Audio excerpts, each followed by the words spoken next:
performance capture stage. This is a world-class facility that Activision has made specifically to make its games. This is where Call of Duty World War II was made. The entire game was shot in this room right behind us. As you can see, there's already some rigging left up from their last shoot. I'm not quite sure what it is. I'm going to guess it's like some sort of military convoy, but who knows? It could be a circus performance. I'm not sure. We might find that out later on the show. I'm sure a lot of you tuned in with us on April 26th for the live announcement in London where they released the trailer for Call of Duty World War II. There's been some awesome fan excitement since then. There have also been a lot of questions, a lot of comments, some of which we are going to answer today. So people, we are live, so we are taking your questions now. If you aren't already, you have to go to the Call of Duty, the official Call of Duty Facebook page and ask your questions in the comments there. We're going to answer a lot of them live on the show. I actually already have one. This is from Alan, and he asks, what's the intent behind the series? Behind this series? It's a great question. Look, guys, it's 2017. Social media is what it's all about. Companies listen to you now, and that's what this series is for. We want to hear all of your questions and all of your comments about the game, and we want to give you as much information as we possibly can until the release of the game. So please don't be afraid. Ask us your questions. We're going to get to them. But right now, we have an awesome interview with one of the stars of the game, Josh Duhamel. He plays Sergeant Pearson, and he's going to tell us about his experience making Call of Duty World War II. I play Sergeant William Pearson, who is a hard-edged, no-nonsense sergeant. He doesn't have time to screw around. It's literally life or death to him. He's seen a lot of people die, and what's beautiful about this character is that, you know, as hard as he is, and as much as he is about the mission, it really is about keeping his guys safe. The writing in this game rivals any movie script I've ever read. How in-depth the story is, how complex the characters are. And I think that, you know, for that reason, this game is more than just a video game in a lot of ways, because it's going to expose World War II and what these young men went through to a whole new generation. I've got personal connections to this. My grandfather, both my grandfathers, were World War II veterans. My dad's father was in the Army. My mother's father, who just passed away last year at 95, was a Marine in Guadalcanal. It was something they didn't like to talk about much. They just, you know, they're very quiet. I mean, the only person that was ever able to get anything out of them was my stepdad, who was a World War II junkie. He loved the history of World War II, and he could talk to him in depth about what it was like. And that was the only time that we ever heard him talk about it. So he saw some pretty gnarly stuff. And it's amazing to think that these guys who were 19, 20, 21 years old, you know, from a farm in the middle of nowhere in North Dakota, they were true heroes. My grandpa, both my grandpas were amazing, you know, to be able to function after seeing some of the stuff they saw. I think that people are going to be moved by this game. They're going to be, you know, it's an assault to the senses in a lot of ways. You're going to feel what it was like to have been one of these guys and what they actually were going through. And that's you know, that's pretty cool. You know, video games have come a long way. Welcome back, everyone. Like I said, we are live, so please, please, please send us your questions right now. And with me right now is one of the other actors from the game, Jeffrey Pierce. Hi. Hi. Welcome. You guys, send us questions for Jeffrey about what it's like acting in a video game, which is incredible. Okay, Jeff, tell us about your character in this game. I play First Lieutenant Joseph Turner. He is in charge of the platoon in the 1st Infantry Division, the Big Red One, the Bloody First. Man. And I'm in charge of shepherding these young men through the war to try to get them home safely. Right. Now, this actually isn't your first rodeo with Call of Duty games, correct? That's right. How many others have you been in? Like at least 16 or 17? No. not that many. I did a lot of battle chatter for Modern Warfare. Battle chatter. Oh, yeah. What exactly is that? That's sitting I can guess what it is. You sit in a booth for about 4 hours and yell commands that is going to scream into the player's ear. Right. And then I played Merrick in Ghosts. And then I did a lot of bits and pieces for Infinite Warfare. Nice. So what stood out about this Call of Duty game in particular for you? I think that what we're trying to do here is a step above what has been done in the past. The technology has reached a point where you can really achieve cinematic scope, and you can get the detail of performance in ways that you never could in the past. I think this is one of the first games that will be solely released for the new platform of games and really use those engines at a level that they haven't been used on yet. And when you can do that, you can tell story in a much more effective way. You can get emotion, you can get connection between the player and the characters in ways that haven't been possible in the past. It's really exciting to do that. Nice. Yeah, so we have a couple questions from people who are watching live right now. Michael would like to know, what's it been like acting in a video game? Is it much different from acting in regular media? It's different from acting in TV and film. Yeah. In that you're in a situation where you're not shooting close-ups, you're not shooting coverage, you're not spending 4 hours on a scene. Right. You come into a scene with 6 guys in it, everyone has to be on their game because this entire arena is surrounded by cameras. So your performance is being captured the entire time. It's almost like performing in the round. Yeah, and performing in theater in general. Yeah. You have to be there and be present and be there for the other actors on the stage every time out. Right. Which makes it shorter days and very satisfying work. Nice. Okay, we have another question from Matthew Gomez, who asks, how much fun have you had with researching the history behind World War II for the role? I mentioned earlier that I've spent, from the time I was 5 years old, I wanted to do a World War II Really? movie or TV show or something. Yeah, it's kind of like every little boy's dream, isn't it? Oh, To do absolutely. some sort of reenactment. Well, you get the sort of the weight of that story, and you see how powerful it is, and you want to be a part of something Right. that epic. And so I've always paid as much attention as possible to history, and in particular surrounding that war. To sort of have the chance to embody it has been really, really special. Nice. All right, we have another one from Alex, who asks, what's it like working with Sledgehammer Games? Sledgehammer. The studio that worked with Activision Oh, yeah. to create this game, yeah. These guys are amazing. On a steady basis, we work with. I think you're going to meet Brett and Chris Stone shortly, and they are the guys who are shepherding us, directing us through the process here, and they are detail oriented. They want to get it right, and they want it to be excellent, and that sort of bar is extraordinary. And they're, it's committed to the degree that we'll go back a month later and get it right if we didn't get it right the first time. Oh, really? Oh, yeah. You guys get reshoots. Yeah, when we need them, which is rare. That's like, can you actually talk a little bit about, because I know that this game's all about brotherhood and the camaraderie between the guys in the units, but I feel like a lot of the actors on set actually had that in real life. We got really lucky. We walked Yeah. in the first day, and it felt like we'd known each other for 10 years. We've been working for a year and a half together, and this sort of bond that you get there is nothing like combat. Yeah. There are no parallels. But in terms of being able to come together as a group of actors and commit to doing this at as high a level as we possibly could, we bonded over that and really leaned on each other to make sure we were getting it right. And I found every single one of them inspiring to work with in different ways. It's really been special.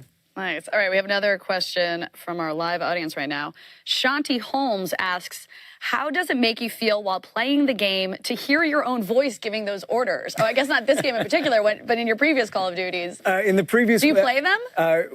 Yes, I do play. You do? We watched the trailer, the sort of first iteration of the trailer, probably 4 months ago. And then it finished, and I said, my nephews are going to think I'm the coolest uncle in the entire world. You get a lot of cred. Yeah, it's fun. I mean, and I don't see them as much as I would like to. So in terms of connecting with them by being that voice on the multiplayer or the player in the game, it's great. Do you have a moment of going like, I sound really badass? I'm proud of the work I've done on my voice. It has paid off. Nice. All right, we have one more question from our live audience. Stephen Moskos asks, Did the big balls on that uniform get in the way sometimes?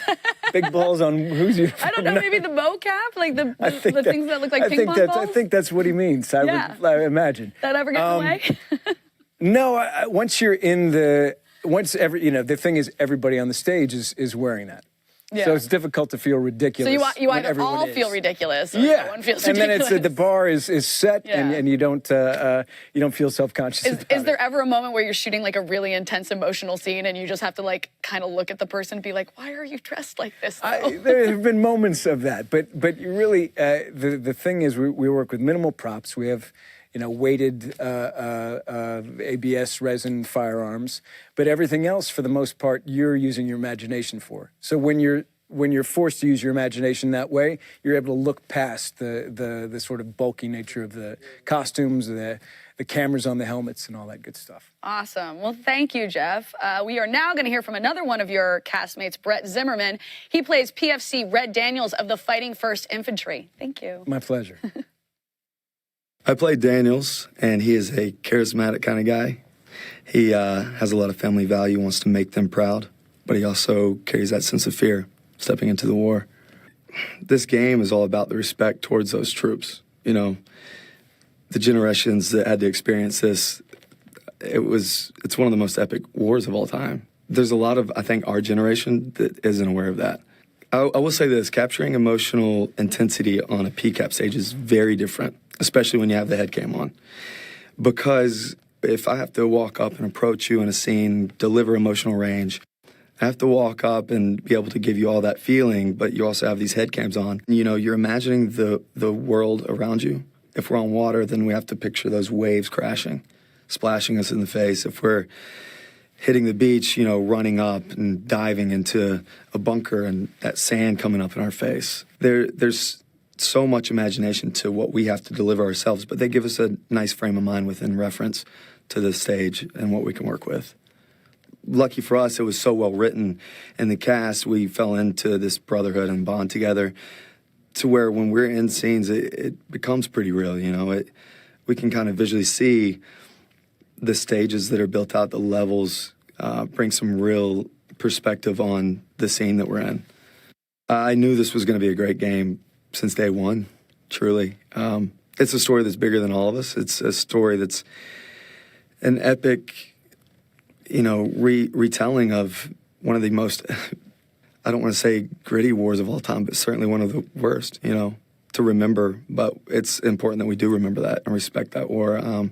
My first day here, working with the creative team, they showed me just a teasing bit of footage. And I asked them when they were done playing that 2-minute snippet, cut the lights off and let me watch another 2 hours, because to me it was a blockbuster cinematic feature. If you could see this game unfold all in one showing, it would captivate anyone. It would grab you and make you want to watch more and make you understand what was endured through this time. We are back, we are live, and we want your questions. Right now, I want your questions about what to do when you are doing performance capture, because we are talking to Evan Button right now. Hi, Allison. This is your job. Yes, this is my job. I feel very fortunate. Yeah. I know. Tell us about what you do. So I'm the producer here. Normally, I'm running around like a chicken with his head cut off.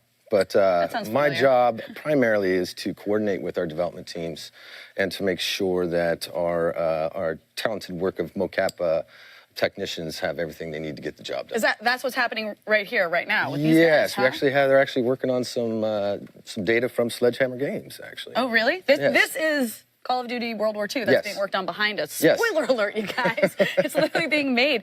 So what's happening right here? So actually, Andre is retargeting the performance from, when you shoot the performance, it comes out in the software package that we use to capture the data. And then what happens is Andre actually takes that data and then puts it on the Sledgehammer Games rig and then delivers it to the studio so that they can do their magic. Got it. So this was actually an actor at some point, and he's now getting like guns on it and stuff like that. Exactly. Oh, man, look at all of this. All right, so can you tell us about the actual stage? Like, what's the tech that's going on back here? So what makes it a performance capture stage is, first of all, we have sound abatement. right? So we have an NC-21 sound rating, which is the same you would get on a movie set. Wow. We also have ample lighting, and that lighting enables us to capture HMC footage. Without that, you can't capture the face. And then the last thing we have is just the camera system to capture the body. So Nice. that's the full performance capture. Nice. Okay, so we have a couple questions. We have a lot of questions for you, actually. Hope you're ready for this. Go easy. From our live audience, Reginald asks, is all the animation in Call of Duty made by motion capture animation? Not all of it. The majority of it is. Yeah. What we do is we give Sledgehammer Games, we give them a good starting point, a good foundation. So we're not replacing artists, we're not replacing animators. What we're doing is Everyone still has their job. Yes, we're giving them a great jump-off point so that they can actually use their artistic ability to bring those characters to life in the game. Nice. Okay, we have another. James asks, how many actors can you have on the stage at the same time? That's a good question, because everyone, you have to collect data from so many points. Yes, yeah. So we've captured up to 12, and wow. It's pretty difficult on the back end, Yeah. you know, but it's definitely possible.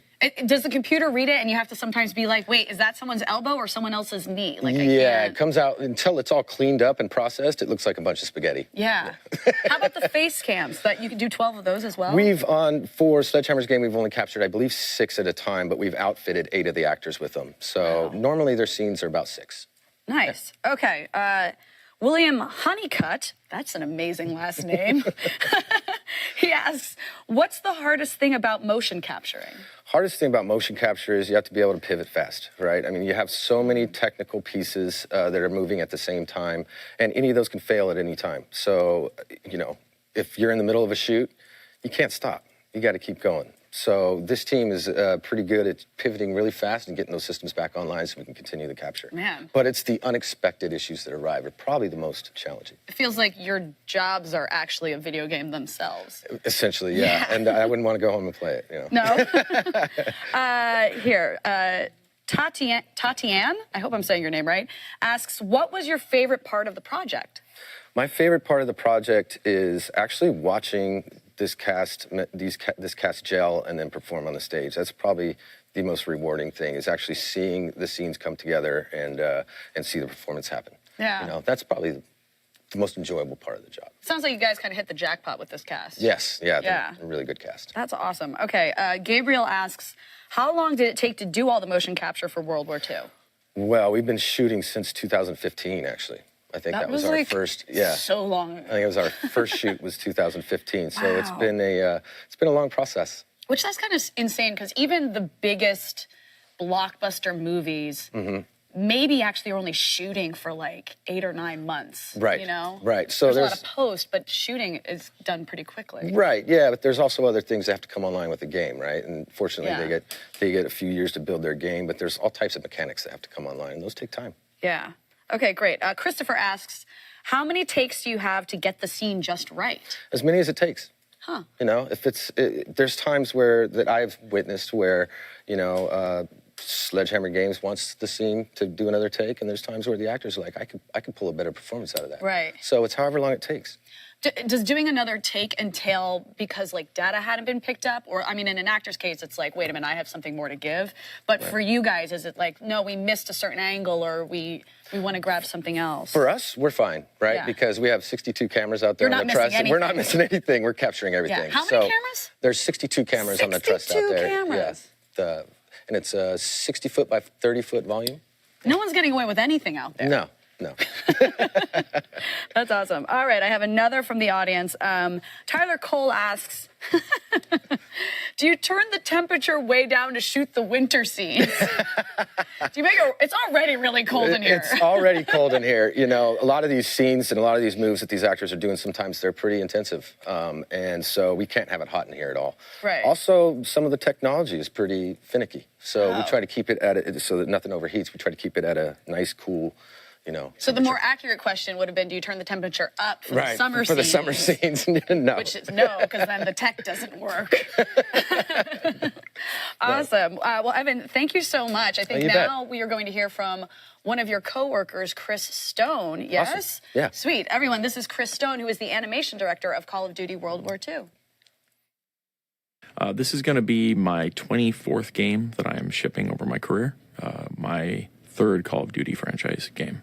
For World War II, I've been shooting for 3 years, coming up on 3 years. So this game is different in a variety of ways. Technology-wise, we're at an amazing place where we're going to get this tremendous emotional performance that's going to come through from the talent into their digital likeness. On top of that, we're using a lot of really great digital technology now where we can load in the game world and have them actually perform on stage within this digital world. They can see where they're moving in the scene. They can see if they're climbing into a Jeep or they're climbing up onto a tank, and what they're doing, they're actually seeing that performance on the monitors there while we're shooting it. So believe it or not, this is the back of a big military truck where they're going to get loaded in, and we'd be able to see on that monitor exactly what that would look like in the game. We're kind of doing our cinematography right here live on the stage while we're shooting, which is amazing as a director to be able to just move your talent around and move your camera around and be able to see virtually what that's going to look like in the game exactly. So in performance capture here on this stage, we're shooting 3 very specific types of data at once, and all 3 of these pieces of data are perfectly in sync. So we have the audio capture, which is going to be all the line delivery. We have the facial capture, which is going to be everything that happens on the character's face during the course of that shot.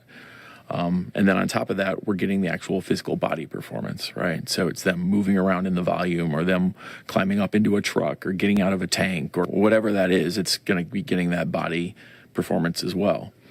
And so when I leave the stage, I leave with those 3 pieces of data for every single shot, for every single character. And all 3 of those pieces get assembled into one beautiful scene. On Call of Duty World War II, we're doing a few things differently than we've done before. For one, we have more cameras than we've shot with before, so we're getting a much higher resolution of data and all the capture that we're getting with all the characters, which means that it's going to be even more true to life. On top of that, the facial capture that we're getting for all of our talent is now using a stereoscopic camera system. So now we've adjusted our camera and we've added a secondary camera. So now on top of seeing all this expression from the front, I'm also getting depth information. A good example is if I furrow my brow or I grimace like that, my cheeks swell, right? You're getting a depth change in my face. And so now with the secondary stereoscopic camera, I'm able to see that sort of information, and that's able to really get the emotion out of these characters that, in the past that we just couldn't have done. In part, the camera technology has just gotten a lot better. They've gotten smaller. And so we've been able to adjust those positions and add that additional information to really get great performances out of the talent here in Call of Duty World War II. Hey, gang, we're back. We are live, and we are nearing the end of our show. So if you haven't already, please get us your questions because we want to answer as many as we can in the time we have left. And this is really exciting. Get us your questions about the actual story of the game because right now we are talking to Brett Robbins at Sledgehammer Games, who's so busy he couldn't even join us in studio. We have him Skyping in from Foster City. How's it going out there, Brett? Hey, it's going good. How you doing? Good. I'm good. This has been exciting so far. So what can you tell us about Sledgehammer Games? Well, we're working hard. All of us are working around the clock to get this game done. I personally, I'm the creative director on the campaign, so I am directing the game design and a lot of the narrative and trying to tell a great story and make a really fun game. Nice. How's your experience been different in developing this game than in previous games Sledgehammer has done? I think the big difference is trying to be very authentic and do a ton of research. World War II was such a huge, amazing conflict that you don't want to get it wrong. You want to have all the little details right. So just working really hard with the research team and the designers and the story guys to do it justice.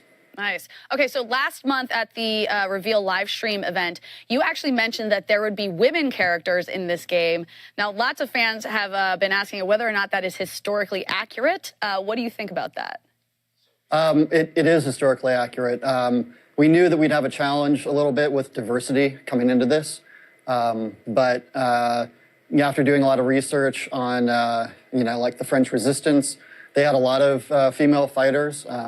So we have a French Resistance character, Rousseau, who leads one of the Paris resistance groups. And you actually get to play as her a little bit as well. But we have female characters and soldiers and multiplayer and in zombies and throughout the game. Oh, that's awesome. As a member of the Lady Folk, I appreciate that. Thank you. So now we're gonna go to our live audience questions. Let's see. Ian Cooper Smith asks.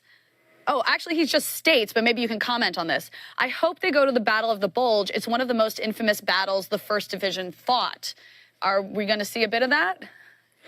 I'm not sure I'm supposed to say this, but I'm going to say it anyway. Yes, we go to the Battle of the Bulge. You guys, we got an exclusive here.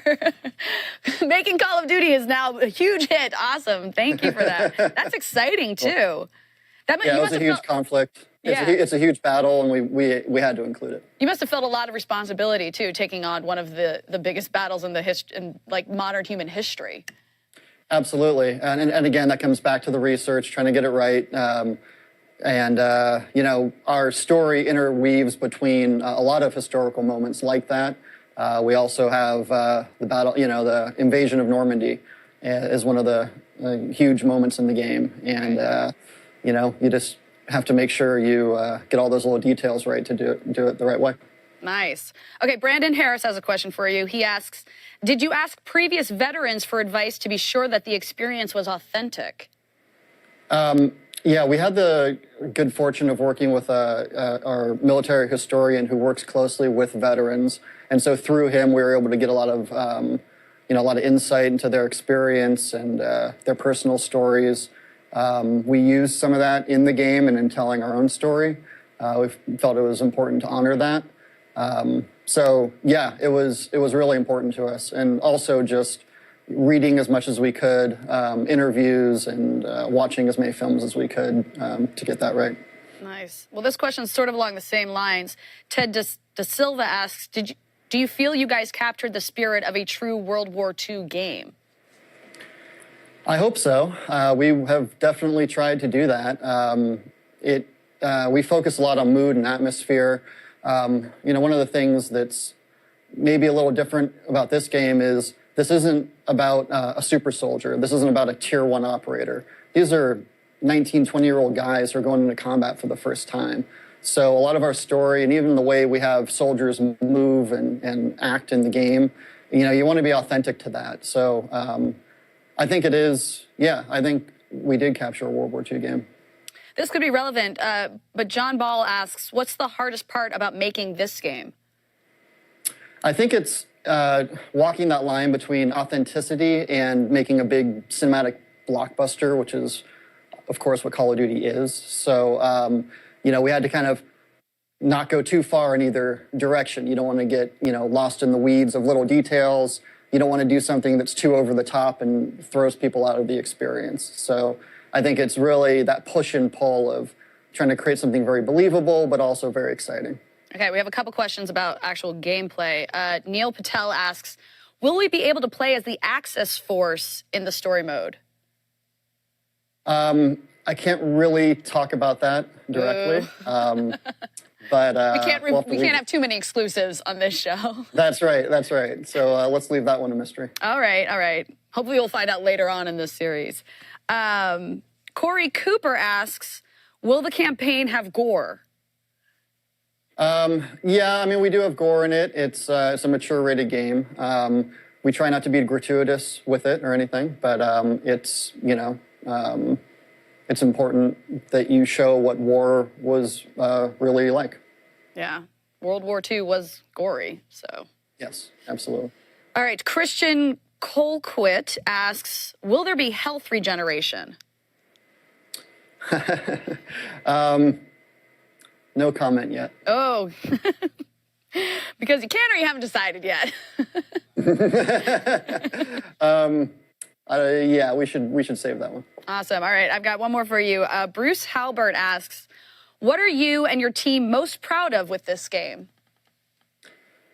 I think for me, it was really in the game design and the story. Working with the actors was phenomenal. I was, really honored to work with these guys. They took it very, very seriously. They did an amazing job. So I'm very proud of the story.